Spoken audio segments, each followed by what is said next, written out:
আমার বাসায় রাজকীয় বা স্পেশাল রান্না রোস্ট পোলাও না, বা বিফ বিরিয়ানি না, বা চিকেন না। আমার বাসায় রাজকীয় রান্না হচ্ছে বিভিন্ন রকমের ভর্তা, বৌয়া, কখনো কখনো এরকম এক গাদা সবজি নিয়ে বসা, সেটা কোনোটা ভাজি, কোনোটা তরকারি, কোনোটা মাছ দিয়ে, কোনোটা ভুনা। আমার বাবার মেয়ের জামাইয়ের শালা বাজারে গেলে আর কিছু আনুক না আনুক, করলা আর ধনেপাতা আনতে ভুলে না একদমই। তো এটা নিয়ে গতকালকে একটু কথা শোনানোর কারণে আজকে বিশাল বড় এক মিষ্টি কুমড়া এনে দিয়ে বললো, নে এটা দিয়ে কী করবি কর, ভর্তা কর, ভাজি কর, এই কর ওই কর। সাথে বরবটি, বিশাল একটা বাঁধাকপি, ধনেপাতা, কাঁচামরিচ এগুলো এনেছে। কিন্তু এই এক কুমড়ো দিয়েই আমার দিন কাবার। এরপর অনেক বৃষ্টি, বিশ্বাস করেন একদম অর্ধেকটা নিয়ে নিয়েছি ভর্তা আর ভাজির জন্য, অর্ধেকটা উঠিয়ে রেখেছি, কাল পরশু দেখি কি করতে পারি। কুমড়োটা যেমন রঙে সুন্দর সেরকম মিষ্টি, বাইরে দিয়ে একদম শক্ত হলেও কুমড়োটা ভিতরে একদমই পাকা ছিল, তাই ভর্তা করাতে স্বাদটা অসাধারণ।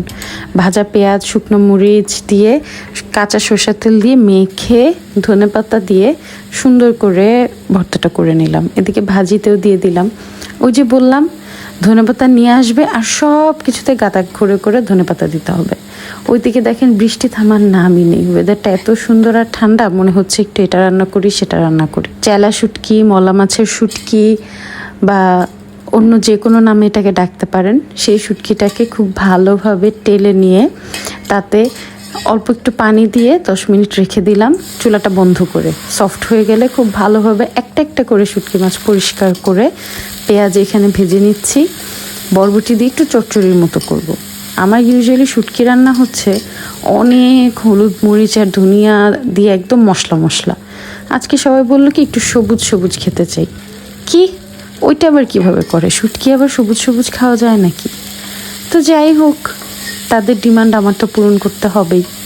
যেহেতু বরবটি দিচ্ছি, ভাবলাম তাহলে কাঁচামরিচ দিয়ে করি, একটু সবুজ রাখারই চেষ্টা করছি।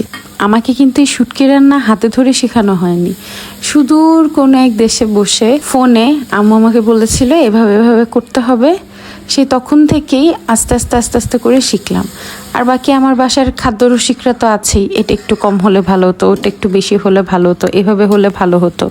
তাই কেউ যখন আপনার রান্নার বা যে কোনো কাজের পিক ধরবে, তার উপর খেপবেন না। আপনার কাজের ধরন আর তাদের এক্সপেকটেশন মিক্স হয়ে ভালো কিছুই হবে আশা করি।